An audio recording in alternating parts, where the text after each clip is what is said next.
네, 안녕하십니까. 투자력부 김상훈입니다. 최근 물가 때문에 고생들이 많으시죠? 이에 대한 걱정들도 점점 더 커지고 있는 것 같습니다. 유동성이 많이 풀려서 금리가 낮아서 물가가 결국은 이렇게 올라가는 거다라는 이야기들이 상당히 많이 힘을 받고 있는데요. 오늘은 저희 이코노미스트와 함께 사실 그 본질적인 이유가 뭘까? 그거에 대한 약간 깊은 이야기들을 나눠볼까 해요. 그래서 경제적인 이념에 대한 변화, 그리고 우리가 경제학 원론에서 배웠던 공급과 수요 곡선들, 이러한 것들을 통해서 지금 물가의 본질을 한번 이야기 나눠보도록 하겠습니다. 안녕하세요, 하건영 팀장님. 네. 안녕하십니까. 요즘 뭐 이것저것 여러 가지 금융시장도 흔들리고 그래서 좀 바쁘신 것 같아요, 그죠? 네. 맞습니다. 오늘은 우리가 이제 원론으로 한번 돌아가 보고자 해요. 사실 그 연간 전망, 하반기 전망에서도 언급을 좀 주셨습니다만, 우리가 이제 물가가 이렇게 올라가는 거에 대한 본질 한번 이야기해 주시면 감사하겠습니다. 네. 우선 기본적으로 지금 현재 물가 올라가는 이유를 그냥 본질적인 요인에서만 비롯된다라고 했을 때 수요랑 공급 곡선으로 좀 설명이 가능할 것 같아요. 그냥 그동안에는 수요가 항상 공급보다 아래에 있었거든요. 공급이 항상 많았어요. 그러니까 불과 2년 전까지만 하더라도 우리는 공급 과잉을 그렇죠. 약간 걱정을 했었죠. 네. 근데 지금은 어느덧 공급 부족을 계속 얘기를 하고 있습니다. 그러게. 결국에는 수요가 공급을 상회하기 시작을 했다라는 뜻인데요. 네. 이제 이러한 부분들이 어떻게 보면은 고물가의 근본적 이유가 되지 않냐 이렇게 판단하고 있습니다. 그러면 결국은 과거에는 말씀하셨다시피 저성장, 저물가, 저금리가 좀 팽배했었고 그게 사실 뉴노멀이라고 네. 계속 이야기가 나눠졌었죠. 근데 현재는 물가 불안에 결국 네. 거꾸로 시달리고 있는데 그렇죠. 이거의 근본적인 원인 자체가 아까 공급과 수요로 굳이 이야기했을 때 공급 쪽 부족 사태가 네. 이런 걸 많이 야기했다라고도 볼 수 있을 것 같아요. 만약 이게 해소가 된다면 다시 저물가로 갈까요? 저는 그렇게 저물가 과거처럼 1, 2%의 디플레이션 네. 우려 이런 것들이 발생되는 것은 더 이상 힘들지 않을까 이렇게 보고 있습니다. 네. 사실 그렇게 보는 이유들은 최근의 현상들이 이제 다른 이제 공급에 대한 부족 사태도 있겠지만은 근본적으로 이 경제 이념의 변화가 이러한 구조들을 만들어냈다라고 보고 있는데요. 이걸 표를 보면서 좀 말씀 좀 드릴 네. 수가 있을 것 같아요. 시대별로 이 경제 이념들은 계속적으로 변화가 있어 왔습니다. 네. 그런데 이제 50년대부터 해서 70에서 80년대까지는 실제로는 이 케인지안이 지배했던 세상이었는데요. 이 케인지안의 이제 시대적 배경들을 한번 살펴보시면은 수급 환경에서 수요가 공급을 상회하는 이러한 모습들이 관찰이 되고 있어요. 네. 그런데 80년대 이후에 보시면은 수급 환경들이 수요가 공급을 하회하기 시작을 했거든요. 그때부터는 공급이 오히려 확대가 되기 시작을 했습니다. 근데 지금 현재는 또다시 이제 공급 훼손을 걱정하고 있다라는 거죠. 근데 그게 어떻게 보면은 뭔가 경제 이념에 딱 맞춰서 이 수급 환경들이 결정이 난다라고 저희는 보고 있고요. 네. 결국에는 지금 현재 이러한 고물가의 근본적인 배경은 경제 이념의 변화에서 비롯된 거 아닌가 이렇게 판단을 하고 있습니다. 그 일종의 패러다임이 변하고 있다라는 네. 이야기를 좀 주시는 것 같아요. 네.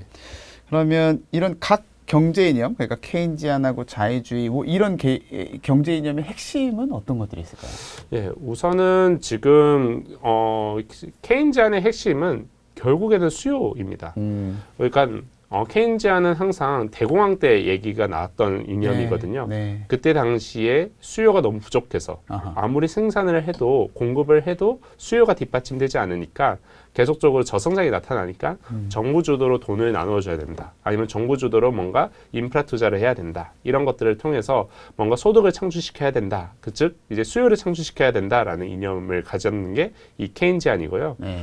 그리고 이 신자유주의는 수요를 아무리 늘려도 결국엔 공급이 따라가지 않으면은 성장이 되지 않는다. 그렇기 때문에 수요보다는 공급에 좀 더 우선시해야 된다라는 게 이 신자유주의의 경제 이념입니다. 사실 이제 자료를 한번 봐주시면은 네. 80년대 이후부터 이 신자유주의가 각광을 받기 시작을 했고 근 한 30년 넘게 신자유주의가 지배를 했어요. 네. 근데 이러한 이제 신자유주의가 지배하는 가운데서 부작용이 좀 나타났거든요. 그 부작용이 2008년도 금융위기라든지 아니면은 코로나 사태도 사실은 이 신자유주의로 대응하기가 쉽지 않은 정책인 거죠. 왜냐하면 네. 코로나라는 경제 위기는 결국 정부가 결국 주도하에서 뭔가 이 수요를 창출시켜거나 아니면 정부 주도로 정책을 통해서 충격을 방어를 해야 되다 보니까 결국에는 이 두 가지에 대한 사태를 겪으면서 신자유주의에서 지금 현재 신케인지안 자국 우선주의로 지금 전환이 되고 있다라고 보고 있습니다. 그래서 이러한 부분들이 그럼 결국에는 어떠한 부분들의 차이를 이야기를 하느냐라는 건데요. 네. 우선 그래프를 한번 봐주시면 될 것 같아요. 네. 기본적으로 신자유주의는 이 시장의 효율성을 강조를 합니다. 앞서서도 제가 이 신자유주의는 공급을 좀 중시한다라고 말씀을 좀 드렸는데요. 네. 그거는 시대적 배경을 좀 살펴보면 알 수가 있을 것 같아요. 신자유주의가 각광을 받았던 시기는 80년대부터 등장을 했는데 70년대 어떤 이벤트가 있었나요? 1차, 2차 오일 쇼크가 있었죠. 예. 네. 그러니까 여기에서는 공급에 대한 충격들이 나타난 시점에서는 아무리 뭔가 수요를 진작을 해도 공급이 뒤따라가지 않으면은 결국에는 성장이 뒷받침되지 않는다라는 이제 결과가 나올 수밖에 없거든요. 그러다 보니까 1차, 2차 오일 쇼크를 딱 경험하면서 아, 이제는 정책 당국자들이 어떻게 하면은 공급을 효율적으로 늘릴 수 있을까? 여기에 이제 좀 더 초점을 뒀다라고 보시면 될 것 같아요. 그래서 80년대 이후부터 2010년도까지 우리가 흔히 알고 있었던 경제 질서, 뭐 국제 분업화를 통한 자유무역의 확산이라든지 아니면은 감세라든지 규제 완화를 통해서 기업의 친화적인 정책들 그렇게 해서 어떻게 하면 좀 더 생산을 늘릴 수 있느냐 이 부분들에 좀 더 초점을 뒀던 게 이 신자유주의다라고 보시면 될 것 같습니다. 근데 이제 케인지안의 경우에는 이 공급이 아니라 수요가 좀 더 중심이 된다라고 말씀을 좀 드렸었죠. 네. 기본적으로 아무리 공급이 늘어나도 수요가 뒷받침되지 않으면 성장이 어렵다라는 인식을 갖고 있는 거예요. 그러니까 과거에는 이제 신자유주의에서는 효율성을 좀 더 강조했다면 케인지안은 형평성을 좀 더 강조를 합니다. 왜냐하면은 똑같이 아무리 파이가 전체적인 파이가 늘어나도 소수의 1%가 전체 파이를 다 가져가면은 사실은 이게 일반적으로 수요가 늘기가 쉽지 않다라는 거죠. 네. 왜냐하면은 부자들이 뭐 예를 들어 대표적인 게 이제 자동차라든지 가전제품 같은 재화를 생각해 보시면 되는데요. 물건을 살 때 부자들이 아무리 사도 같은 거를 한 대, 두 대 이렇게 해서 그 이상 살 수는 없습니다. 네네. 근데 이제 이거를 공평하게 나눌 경우에는 가까이 한 명이 다 자동차 한 대씩 살 수 있을 경우에는 수요가 전체로 늘 수가 있다라는 거죠. 이제 그러다 보니까 결국에는 지금 현재가 그런 상태로 갔다라고 판단을 하는 거죠, 정부가. 아무리 전체적인 파이가 늘어나도 결국 소수가 다 가져가게 되면은 이쪽에 대해서는 수요가 진작시키는 게 더 이상 힘들다. 그렇기 때문에 정부 주도 하에서 뭔가 수요 창출에 대한 흐름들 아니면 정부 주도 하에서 이런 분배 정책들을 강화시켜서 뭔가 수요의 이런 기반이 되는 것들을 탄탄히 하자. 이런 이제 생각들을 하는 게 이 신자유주의 대신에 나타난 신케인지안의 시각이다라고 보시면 될 것 같아요. 살 수 있게 해주자 예. 물건을 예. 그런 개념이라고 볼 수 있겠네요. 그렇죠. 예. 예. 그러면 결국은 이러한 것들 때문에 어떤 경제 환경 그런 것들이 많이 바뀔 텐데요. 예. 아까 우리 모두의 이야기를 좀 주셨습니다만 그리신 것 중에 제가 제일 기억에 남는 게 우리 경제학 언론에서 배웠던 예. 총 공급과 총 수요 곡선의 변화에 따라서 방금 말씀하신 이념들의 어떤 물가의 차이들을 좀 설명해 주신 게 있어요. 그거 한번 설명 부탁드릴게요. 그 그래프를 한번 봐주시면 될 것 같은데요.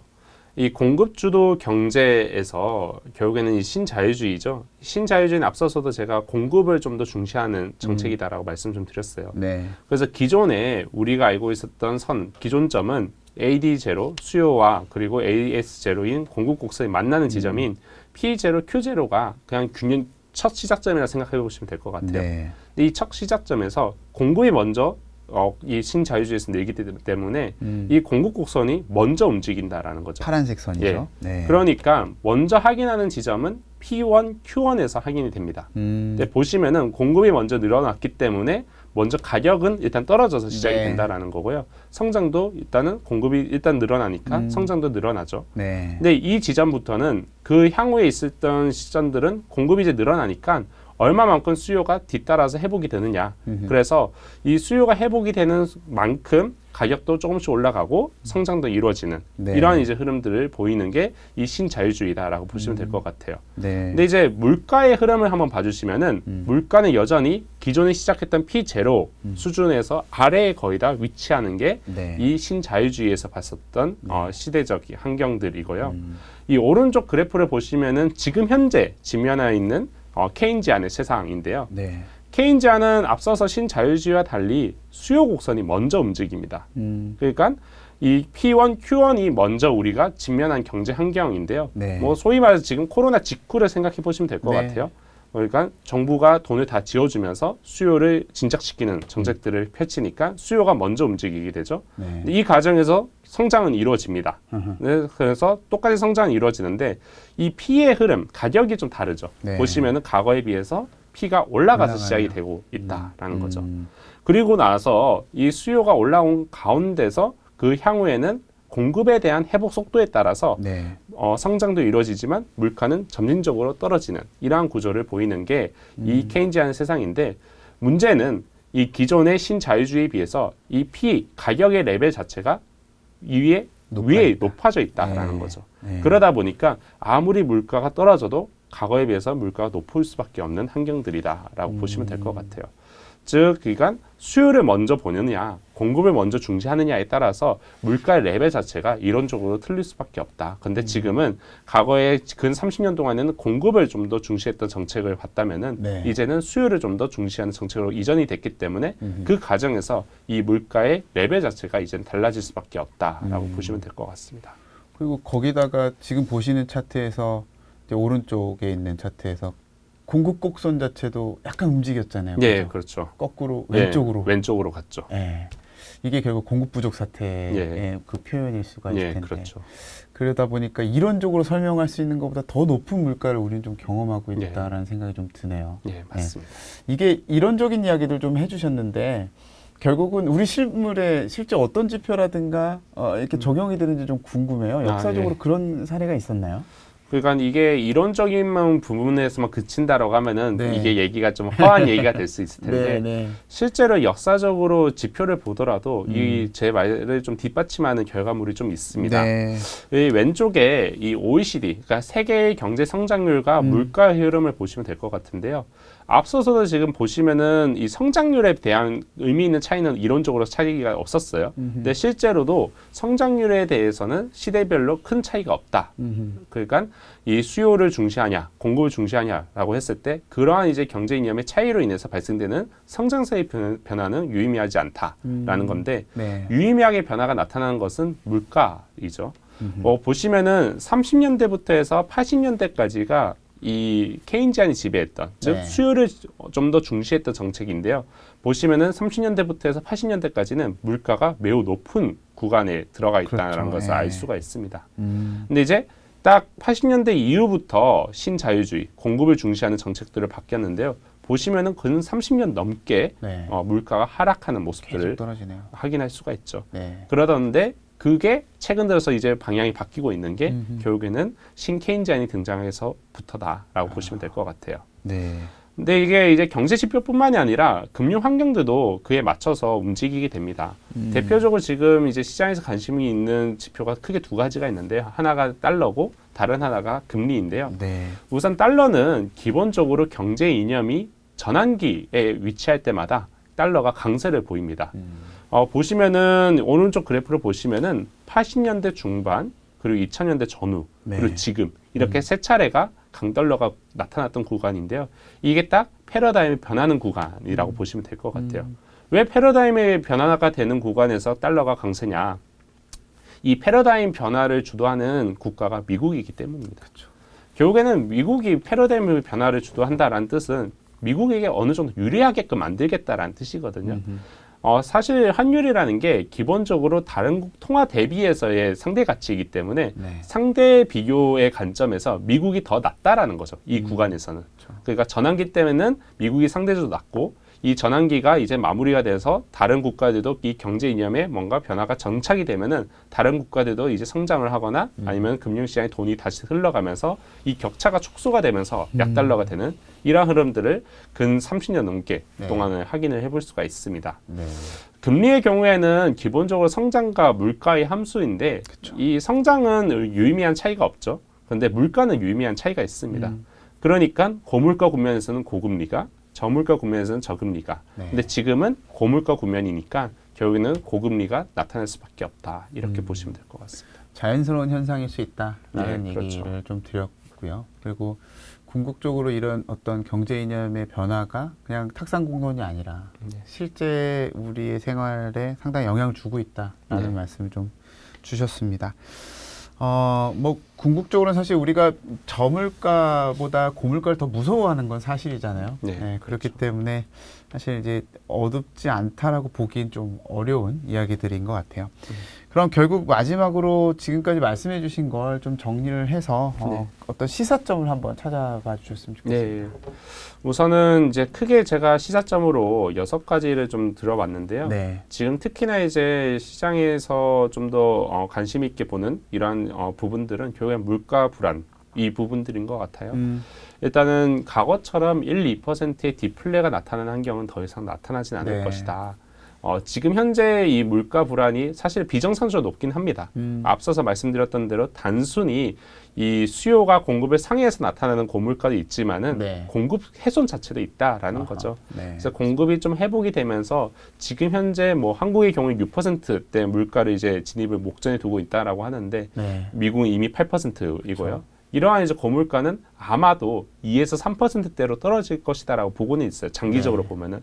근데 하지만 과거에 우리가 봤던 1, 2%의 저물가는 더 이상 보기는 어렵다. 그리고 계속적으로 2, 3%대의 고물가 기조가 이어질 수밖에 없다라는 거고요. 또한 이제 물가가 이렇게 올라가는 만큼 금리도 지금 현재 빠르게 올라왔지만 그동안에 향후에 아마 이 레벨에서 정착될 가능성이 높다라고 저는 보고 있습니다. 그래서 과거처럼 뭐 값싸게 돈을 빌리는 시대는 이제 끝나지 않았나 이렇게 판단하고 있고요. 전반적으로 이제 금리가 높아지고 그러다 보니까 물가도 불안하게 되면은 기본적으로 완화적인 통화 정책을 쓰기가 쉽지는 않습니다. 그러면은 당연히 금융시장 내에서는 상대적인 위험이 증가할 수밖에 없죠. 그래서 정책에 대한 불확실성도 커지고 여기에 달러에 대한 희소 가치 그리고 신흥국에 대한 위험이 동반될 수밖에 없는 환경들이 나타날 것이다라고 보고 있고요. 그러한 구간에서 결국엔 투자 전략으로 봤을 때 어떤 것들을 해야 되냐라는 건데 이제 과거에는 금리가 낮았을 때는 금융시장에서 투자하는 게 좀 더 나았어요. 그리고 물가도 안정적이다 보니까 실제로 금융시장 내에서 표시가 되는 자산들이 특히나 매력이 줄 수밖에 없죠. 값싸게 자금을 조달을 해서 이 돈을 가지고 투자를 하는 데 있어서 그런데 이것들이 자산들이 보통은 물가가 많이 급등을 하게 되면은 실물 자산을 보유하는 게 좋은데 그동안에는 저물가였으니까 실물 자산보다는 금융 자산. 그러니까 금융 자산은 기본적으로 면목 데이터, 그러니까 물가로 포함되어 있는 데이터이다 보니까 이쪽에서는 물가가 더 높아지면 높아질수록 매력적이지 않거든요. 근데 이제는 실물 자산이 상대적으로 매력적인 구간으로 들어갈 수밖에 없다라는 거죠. 원자재라든지 부동산이라든지 사실 이제 부동산 최근에 금리가 많이 올라와서 문제가 되긴 하는데 상대적인 관점에서는 금융시장에서 자산을 투자하기보다는 실물 쪽이 좀 더 낫다. 특히나 최근에 이제 원자재 쪽이 특히나 핫한데 이 원자재 쪽이 특히나 장기적으로 관점에서는 유효한 투자 전략이 되지 않았냐 이렇게 보고 있습니다. 오늘은 전체적으로 물가가 이렇게 올라가고 있는 환경의 본질, 그러니까 경제 이념 패러다임의 변화에 대해서 한번 짚어봤습니다. 그리고 실질적으로 이러한 변화들이 말 그대로 패러다임의 변화이기 때문에 단기간에 끝날 만한 이슈는 아닐 것 같다. 앞으로 금융시장이 또는 전반적인 경제 환경 자체가 이렇게 변할 거다라는 시사점까지 저희 하건현 팀장께서 말씀 주셨습니다. 저희가 준비한 내용은 여기까지입니다. 시청해 주셔서 감사합니다.